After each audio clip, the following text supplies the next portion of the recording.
bem-vindos a essa casa de oração, de estudo.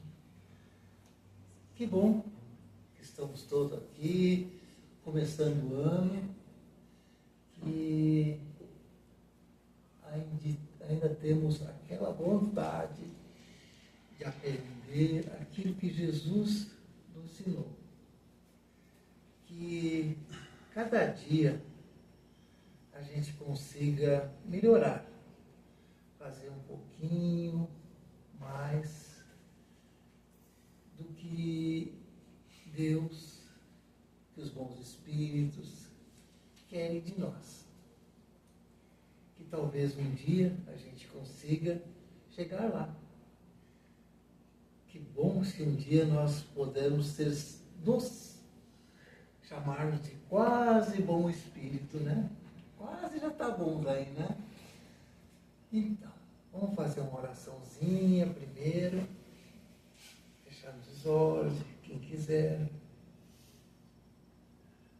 Meu Deus, amigo Jesus,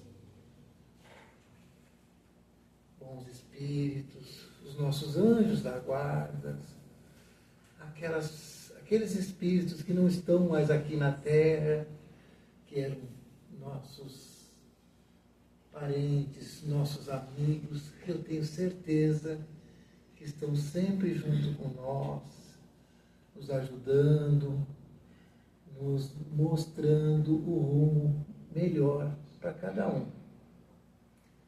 Nós queremos, em primeiro lugar, pedir perdão pelas nossas falhas, pelas coisas erradas que nós fizemos, que eu tenho quase certeza que foi sem querer, e nos ajudem a não fazer mais.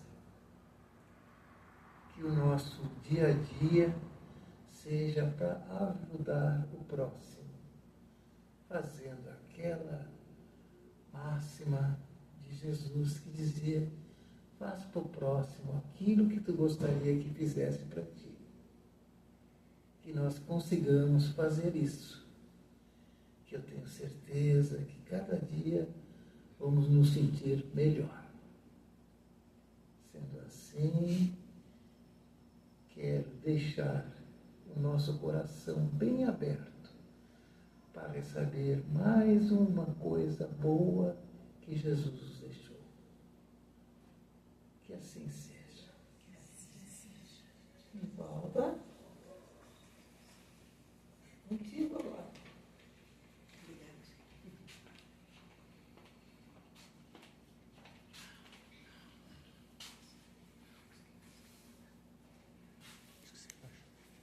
Nós desejamos a todos vibrações de muita paz no início deste novo ciclo, que é o ano de 2026, e agradecer pela oportunidade de crescimento e de educação que nos é oferecida ao podermos vir aqui, porque na verdade somos nós que nos enriquecemos e que aprendemos, e dizer que é sempre uma grande honra estarmos aqui e que temos por todos vocês, os que conhecemos mais intimamente e aqueles que ainda não formamos um vínculo de uma amizade, de um conhecimento, devido à falta de oportunidade de estarmos juntos fisicamente, mas em pensamento. E com os abraços invisíveis, nós conhecemos um pouquinho e podemos até dizer que amamos, de uma certa maneira, todos vocês. Então, muito obrigada. Já falamos aqui que Jesus foi o primeiro a usar a expressão amor. Mas o mais importante foi que Jesus foi o primeiro a viver praticar, a ter atitudes, comportamento. E nessas atitudes, nesse comportamento, Jesus ensinou amor. E nós temos muito pouca visão do que seria estarmos próximos a Jesus. Porque, à medida que a tarefa dele foi se expandindo em notícias, todos aqueles escravos, miseráveis, invisíveis, anônimos, enfermos de todos os tipos e de todos os níveis, porque não eram só enfermos físicos, leprosos, paralíticos, cegos, que queriam ser curados, mas também os leprosos, os enfermos da alma, muitos abastados, pessoas materialmente bem-sucedidas, aqueles que eram até personalidades no mundo romano, começaram a ser contagiados por aquelas belezas, por aquelas energias que o cristianismo continha e que o Cristo transmitia. Porque só a presença de Jesus já transmitia aquele halo de bem-estar, de saúde. Porque a saúde é quando nós estamos nos sentindo bem, quando nós estamos juntos a uma pessoa querida, a uma pessoa que nós amamos e gostamos, e essa pessoa nos ama e gosta de nós, trocamos confidências, aquilo nos faz bem. E Jesus, que foi atraindo aquelas pessoas, e as notícias foram se espalhando, e um falava para o outro, e aquele queria também se beneficiar daquelas energias, daquela luz, daquele bem-estar. E nós podemos imaginar que à volta de Jesus se criou uma comunidade, se criou um núcleo que foi aumentando cada vez mais de pessoas. Eram enfermos, eram crianças, idosos, jovens.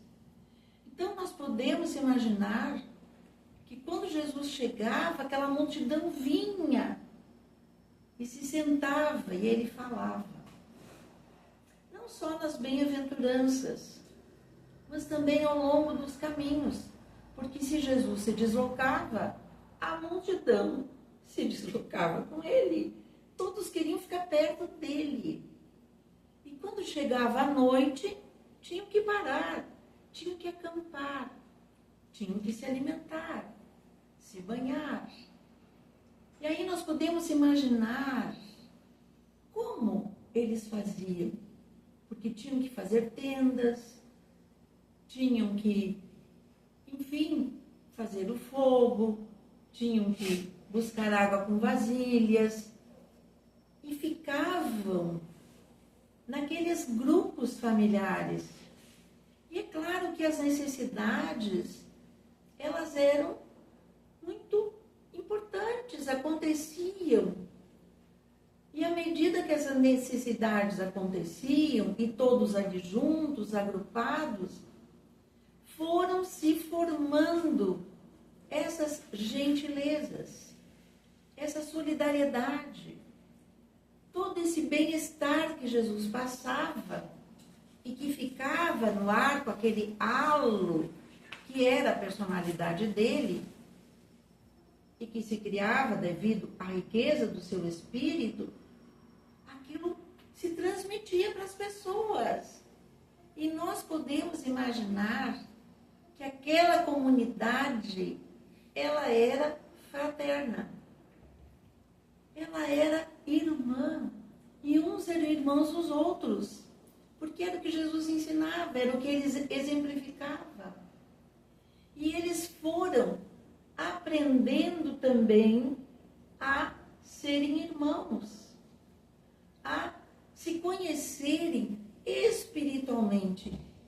E à medida que eles foram juntos, acompanhando, e que foram se deslocando com ele, e que foram recebendo todas aquelas bênçãos, a gente pode imaginar Jesus no monte, e aquela multidão sentada para ouvir, e ele falando aquelas belezas das bem-aventuranças.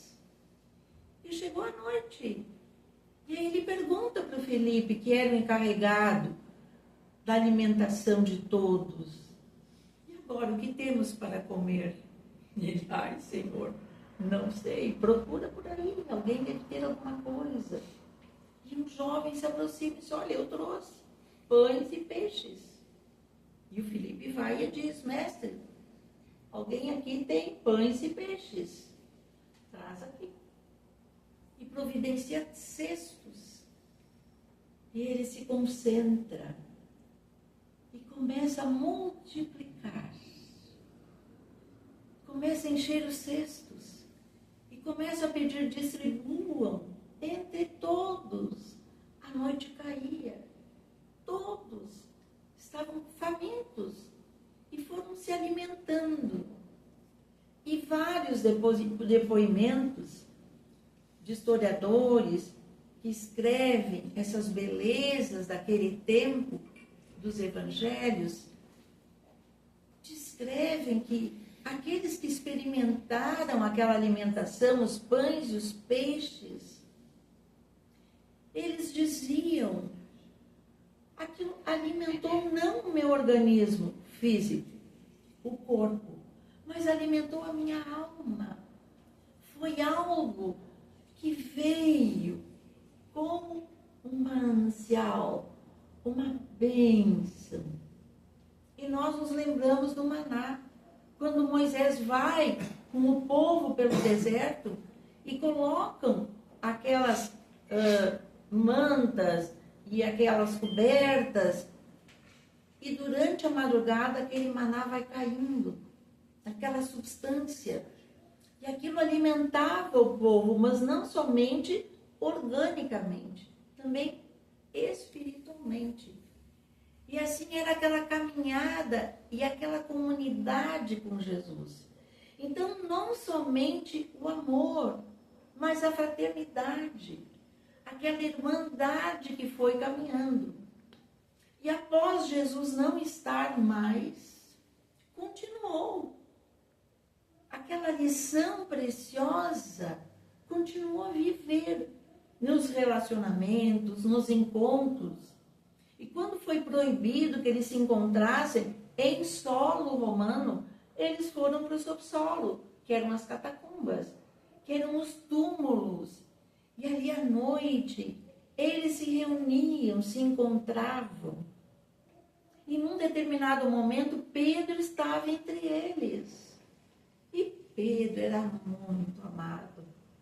Porque Pedro, pelas dificuldades que vivenciou, ele transmitia aquele amor por Jesus. E contava as belezas de estar próximo a ele. E Pedro, naquela noite, fala da irmandade, fala desse amor entre irmãos, fala do amor social, fala desse amor que une as criaturas e que une os povos. E ele aproveita e se despede e diz: amanhã eu vou partir de Roma e eu vou voltar para Jerusalém, porque lá está a casa do caminho, aquela casa que eu construí com restos de materiais, e onde os indigentes, os pobres, aqueles que não têm vez, que não têm voz, recebem abrigo. E não somente o abrigo material, mas o abrigo espiritual. E todos o abraçam. E Pedro convida Nazário, que era um jovem adolescente: você viaja comigo. E no dia seguinte eles partem e vão caminhando pela Via Ápia, aquelas árvores, aquele céu azul, aquela luz do sol. Mas Pedro sente um peso dentro de si. Algo está errado. E Nazário, aquele jovem, diz: Pedro, o que acontece contigo? Não sei, Nazário. Um aperto no meu coração, uma angústia inexplicável. À medida que eu dou os passos em direção a Jerusalém, me afastando de Roma, alguma coisa me aperta o íntimo. Eu não sei o que está acontecendo. Ah, como eu gostaria de falar com o Mestre. Como eu gostaria que ele me dissesse o que eu devo fazer. O que está errado. Senhor, me diz o que está errado. O que eu devo fazer. E ele olha e vê que uma árvore está parada, fixa, e todas as outras balançam. E uma luz diferente, um lilás, um azul, inundam aquela árvore com colorido, com uma luminosidade especial. E ele diz: Nazário, criança, olha aquela árvore. Senhor, ele diz, se aí estás, se esse é um sinal da tua presença, eu te suplico, Senhor, por favor, diz o que está errado, diz o que eu devo fazer. E o menino, adolescente, se perfila com uma mediunidade que aflora e diz: Pedro, o meu povo precisa de ti em Roma. Tens que voltar para Roma, senão eu vou ter que uma vez mais ir a Roma para ficar com meu povo. Meu povo precisa de ti. E ele diz: Nazário, criança, o que dissestes? Pedro, volta para Roma, meu povo precisa de ti. Nazário, o que foi que falastes? Repete. Ele disse: não sei, Pedro, não falei nada, eu não disse nada. Senhor, uma vez mais falaste comigo e me disseste o que tenho que fazer. E ele volta. Nazário, vamos voltar para Roma. E eles voltam. E quando entram em Roma, tudo está silencioso. As ruas desertas. Mas aquele lugar do Coliseu, um alarido, uma gritaria, como se ali estivesse se realizando uma grande festa. E Pedro vai entrando e vai entrando. E nos calabouços do Coliseu, naquelas células repletas de cristãos, todos amedrontados, apavorados. Uma moça chega até uma janela, escuta os rugidos e ela grita: leões, leões, eu tenho pavor de leões. E todos estão com medo, e se agarram, e se apertam, e não sabem o que vai acontecer com eles. E aqueles soldados, porque na noite anterior, Nero, através de Tigelino, havia pedido que as suas tropas ficassem de plantão nas portas das catacumbas. E quando eles saem da reunião, prendem todos, crianças, idosos, jovens, todos são levados para o calabouço, para aquelas células no Coliseu, porque vai ser uma grande festa, vai ser a comemoração de que Nero é justo. Roma tinha incendiado e os cristãos eram culpados, ele tinha lançado toda aquela propaganda contra os cristãos.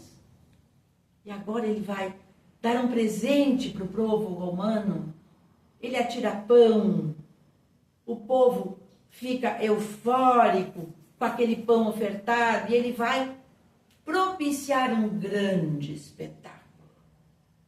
Aquelas pessoas todas que queimaram Roma e que são os cristãos, os malditos, eles vão agora pagar por tudo aquilo. E os guardas abrem as celas e vão empurrando todos para aquela enorme porta de madeira que se abre. E ali está aquela arena. E eles são empurrados em magotes, todos apavorados, todos com muito medo do que vai acontecer com nós, do que vão fazer com nós. E quando vão entrando, Pedro sobe pelas galerias, chega no topo, abre os braços e diz: meus irmãos, Cristo está aqui, Cristo está entre nós, tenham fé, tenham confiança, ninguém morre, Cristo nos provou, somos imortais, somos espíritos, somos feitos de luz. E o povo diz: é Pedro, Pedro voltou, é o mestre que vem nos ajudar. E Pedro, com os braços abertos, diz: tenham coragem, enfrentem a prova com coragem, porque aqui estão os espíritos nobres, os espíritos de luz, eles vão recolher todos vocês e levar para este mundo que o Mestre nos prometeu para nós, que somos bons, que somos justos, que amamos. E eles se renovam, e alguém começa um hino, e todos começam a cantar.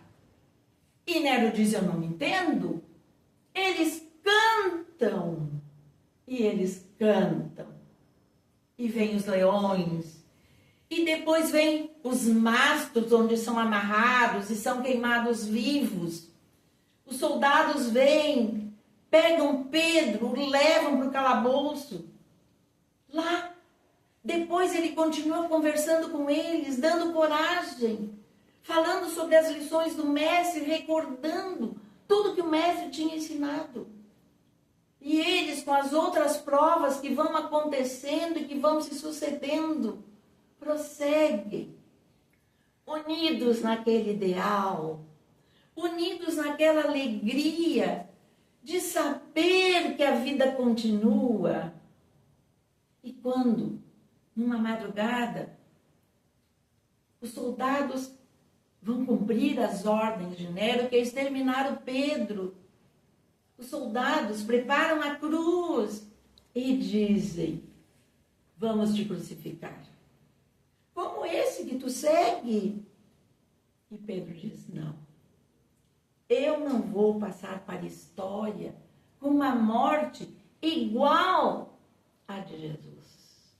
Ah, diz o soldado, isso não tem problema. A gente pode resolver. E ele é crucificado de cabeça para baixo. E esses cristãos, ao saírem do corpo, que não sentem a dor, porque os protetores todos ali estão, aqueles seres de luz, que já os recolhem antecipadamente. E Jesus, aquela luz, de braços abertos, os recebe. E eles vão para aquele mundo de glória. E essa fraternidade continua. As casas espíritas foram criadas lá, nesse mundo de luz. Lá, por uma necessidade desconhecida, os espíritos se reuniram e criaram em Santa Cruz do Sul, nessa zona, uma casa. E essa casa recebeu lá no mundo espiritual um nome com 3 palavrinhas: paz, amor, caridade.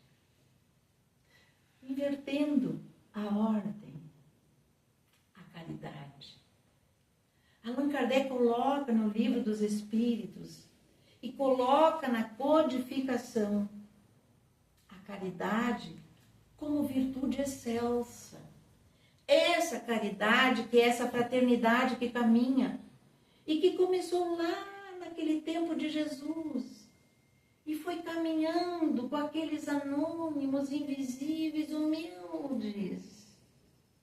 E nesse nome foi escolhido um colegiado de espíritos que veio e que por circunstâncias inusitadas acabaram criando e formando uma casa que vai estudar as verdades eternas que Jesus trouxe, mas que o tempo deteriorou um pouco, conforme o que os homens achavam que era necessário. Essa opção pelo materialismo, pela materialidade, esquecendo um pouco do espiritual, da moral. Mas a caridade que começa quando a gente doa coisas supérfluas, que não tem sentido, que não tem valor. É o começo. Porque mais tarde nós vamos doar de nós, do nosso tempo, os nossos pensamentos que são energia, da nossa força que é a vontade. Nós vamos doar nós próprios para amar, para compreender o outro que às vezes nos agride, nos magoa. Essa caridade anônima, que não espera nada em troca e que Paulo falava tanto, e que Paulo experienciou tanto e ensinou tanto, a ponto de dizer em um determinado momento que ele tanto fez caridade, tanto viveu esse amor, tanto entendeu essa paz e viveu a paz, que significa o Cristo, que já não sou mais eu quem vivo, é o Cristo que está vivendo em mim, através de todas essas vivências e de todas essas virtudes excelsas que nós estamos colocando em prática. E aí veio essa palavra. E o amor, que é essa amizade, que é esse companheirismo, essas energias que trazem a paz da consciência, que é o espírito, dessa consciência que cumpre o seu dever, que conhece quais são os seus direitos e os limites, para que haja esse respeito, essa ética entre um e entre o outro. E surge essa sociedade espírita. Mas não é as paredes materiais, não são as poltronas novas. É todo esse halo de luz que vai se expandindo. A cada trabalho, a cada pensamento, a cada oração, a cada renúncia. Eu já tenho aquele compromisso. Não, mas a minha presença lá é muito necessária. Porque eu vou chegar lá e vou ficar quietinho no meu canto. Mas vou doar amor. Eu vou me concentrar melhor, vou meditar e de repente eu vou captar essa luz, essa energia e vou me sentir isso. Um espírito que ama, que vibra, que é solidário, que é generoso. E eu começo a pensar na minha vida nesses minutos que estou aqui. E vou alterando coisas. Ali não foi muito bom. Aqui eu posso melhorar. E quando eu saio por aquela porta, eu sou outro ser. Eu estou mais iluminado. Eu sou melhor. Eu cresci só porque vim aqui. Porque aqui é um manancial de bênçãos. Mas não fica só aqui, porque a energia se expande por toda a comunidade e vai atingindo as casas, os lares, as ruas. Nós não sabemos a dimensão de tudo que nós pensamos e que nós vibramos.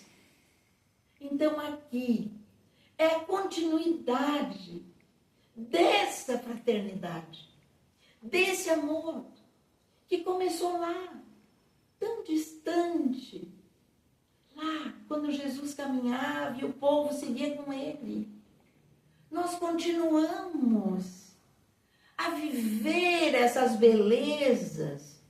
E Jesus, através da nossa vivência, através das nossas emoções, dos nossos pensamentos, está aqui, entre nós. Então, que possamos valorizar a bênção de estar num lar. Num lar que é todo feito de luz. Num lar que é todo feito de amor. Que é todo feito de saúde. Eu não preciso deitar numa cama, numa maca. Eu não preciso de médiuns, de pessoas que venham colocar as mãos sobre mim. Porque eu sou espírito, sou luz. E com meu pensamento eu posso sintonizar com estas belezas e me inundar de energias e pensamentos que eu vou conduzir para as minhas células. Elas estão vivas, elas são feitas de luz. Eu vou conversar com elas, minhas irmãs. Eu sei que nessa região do gastro, que tem um chakra, eu sei que ali, nessa encarnação, eu vim com fragilidades. Minhas irmãs, recebam esses meus pensamentos de amor e de luz. Trabalhem para que eu viva mais, para que eu tenha mais saúde, mais energia, porque eu quero ajudar as pessoas, começando por me ajudar. E o outro, que a dificuldade reencarnatória é aqui, na região do laríngeo, que é o outro chakra. Ele vai conversar com essas células. Minhas irmãs, me ajudem. Eu preciso da voz, porque aqui estão as cordas vocais. Me ajudem, para que eu possa falar, para que eu possa dizer coisas que levem as pessoas a serem melhores. Que eu possa consolar, que eu possa confortar, que eu possa estimular. Olha, o que você faz é algo bom. Você está sendo útil para a comunidade. Então, meus irmãos, que nós possamos ter olhos de ver e ouvidos de ouvir.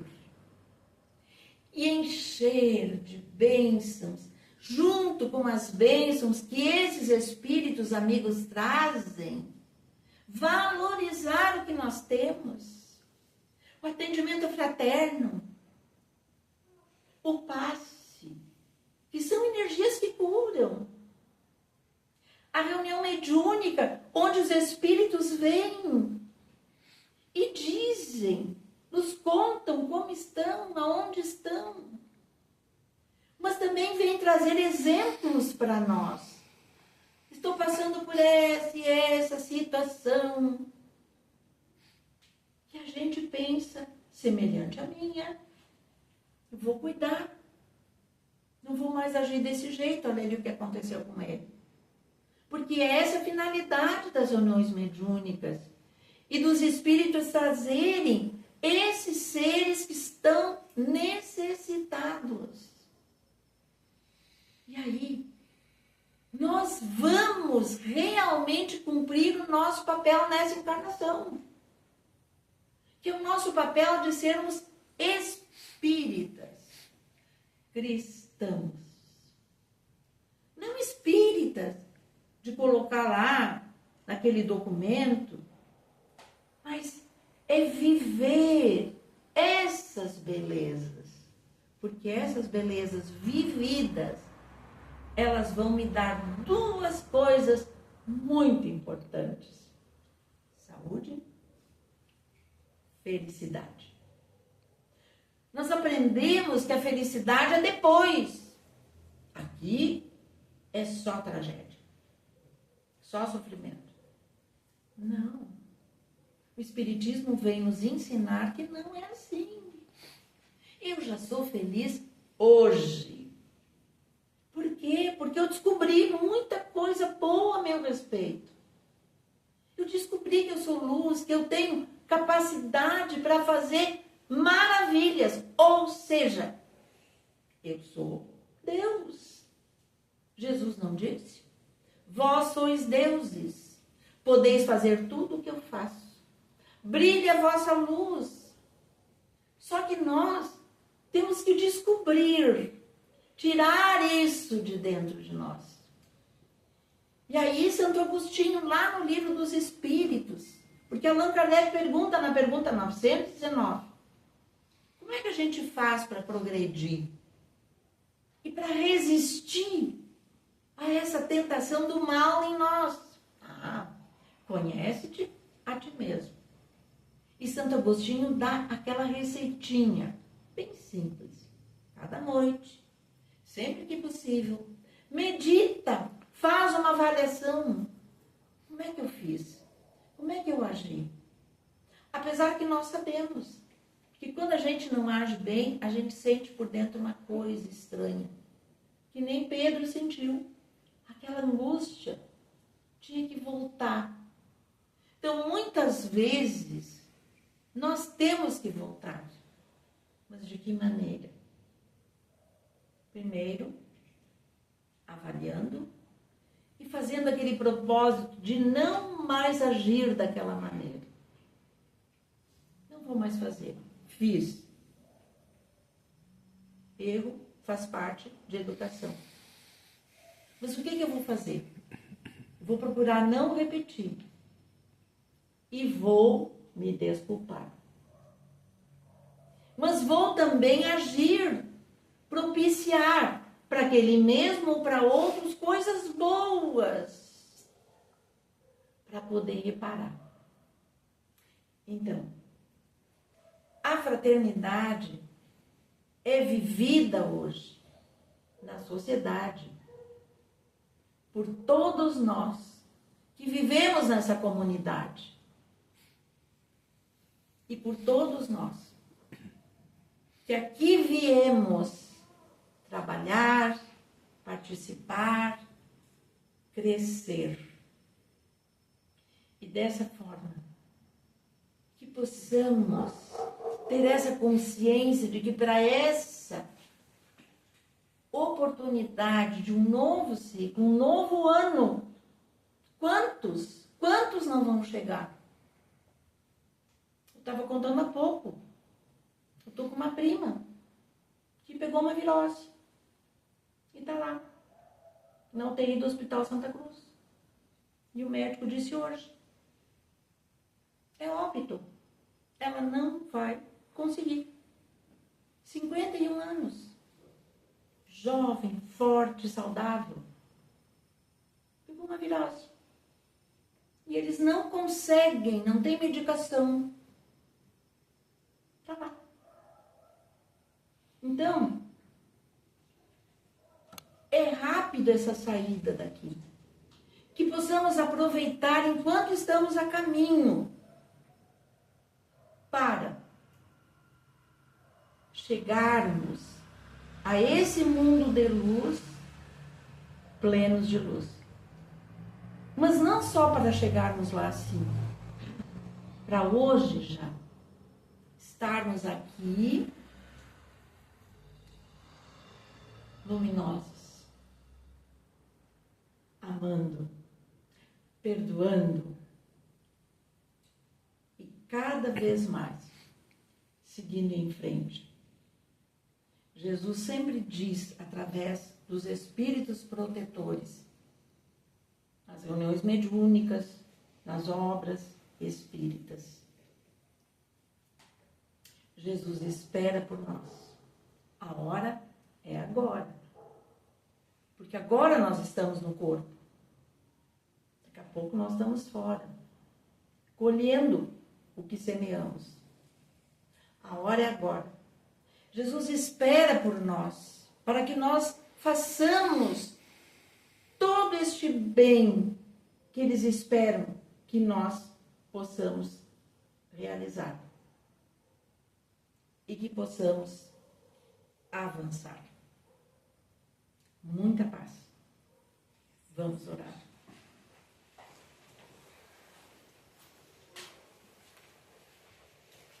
Protetores desta casa de luzes, cujo nome marca virtudes que nos fazem plenos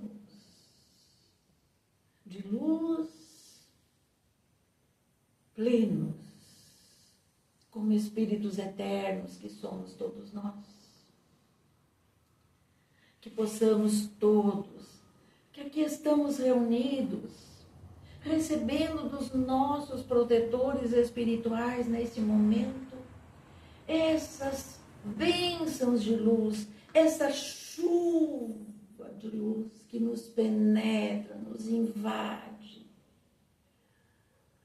lavando todas as nossas dificuldades e encharcando as nossas células de saúde, de vigor, de energias positivas, para que possamos viver, para que possamos amar, para que possamos fazer a caridade e inundar-nos de paz. Senhor, abençoe esta casa, seus dirigentes, a todos aqueles que participam das atividades, dos estudos, e que esses protetores que estimularam e continuam amparando desde o momento da fundação até os dias de hoje, que eles possam nos inundar cada vez mais com essas bênçãos de fraternidade, de harmonia e principalmente de muita paz.